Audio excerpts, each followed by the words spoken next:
Today I'm going to show you how to sign into Noodle Tools and also how to get started on your citations.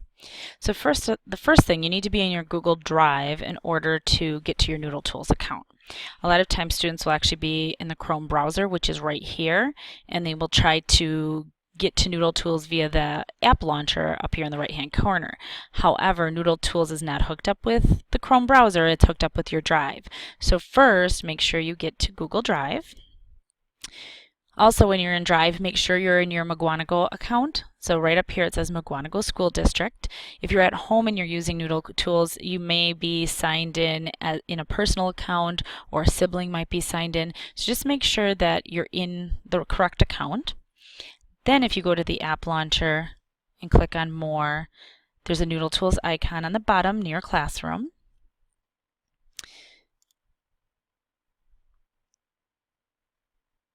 You'll then get to a splash page. If you have any projects, they'll be there. If not, you might have to click on Sources. Okay, so what I would suggest once you get into this is to try and do a side-by-side. So I'm going to put my Noodle Tools and my website that I'm citing next to each other because it'll allow me to go back and forth a little bit easier. You don't have to do this, but just something to think about. So first of all, I need a URL. So the URLs are up here on the top. So I'm going to copy this link and I'm simply going to paste it there. The date of publication is when this website was published or last updated. Typically these are on the bottom, so I'm going to scroll down, and honestly on this one I don't see it, so I'm going to leave it blank. If they don't have it, there's nothing I can really do about that. Most recent date of access, that means when was this website looked at most recently? That's today. So you just click on the word today. Most websites will not have authors or editors or translators. Some may, but if they don't, they're just not going to be on there. It'd be pretty obvious if they did have one. Web page or article title. So that's going to be cyberbullying, since this is kind of what the article or the web page is about. So I'm just going to type in cyberbullying. The name of the website is what the whole website is, not just an individual page. So that's going to be Stop Bullying or stopbullying.gov.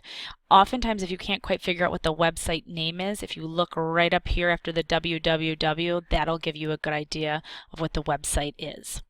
So I'm going to put in Stop Bullying. So the publisher is usually at the bottom of the web page. I'm going to take a look here, and it says the federal government website is managed by the U.S. Department of Health and Human Services. So I would put in exactly that.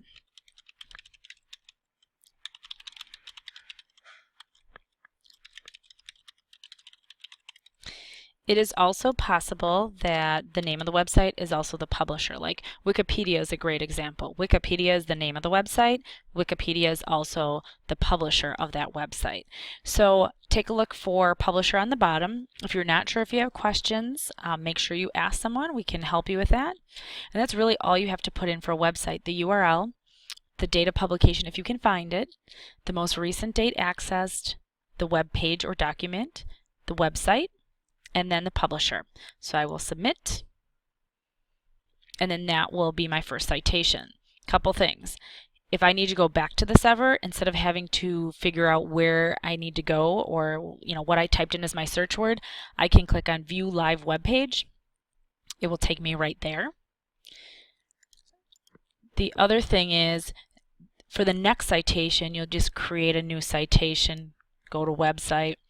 You would put in whatever your information is. Now granted, I don't have a lot of information. I'll just put in some of our similar information. If you don't have like a web article, you just give a description. So, and you'd put in your whatever your website is. Maybe it was updated in 2016. Submit that. Just want you to see how there's a layering of this. So now I have 2 separate citations. You'd create another one. So you're not going to create a new project each time. You're just going to create a new citation to that project. So you might have 10 citations in here or 5 citations in here. If you decide you didn't need to delete something, you can do that. Or if you need to copy one because maybe it's mainly the same information, you just have to change a couple things, you could do that as well. When you're all done, and you're ready to turn in your project, you can print it as a Word document or a Google document. So I'm just going to click print as a Google document. It'll actually load it into your Google Drive. And that way, if you're working with a partner, you can copy and paste and add to your citations. So you just see it formats it for me real nicely. I can share it with my teacher or my partners that I'm working with and turn it in however the teacher suggests. If you have any questions using Noodle Tools, please stop in and ask Mrs. Adams in the library, or check out parts of this video again to see if it will help you.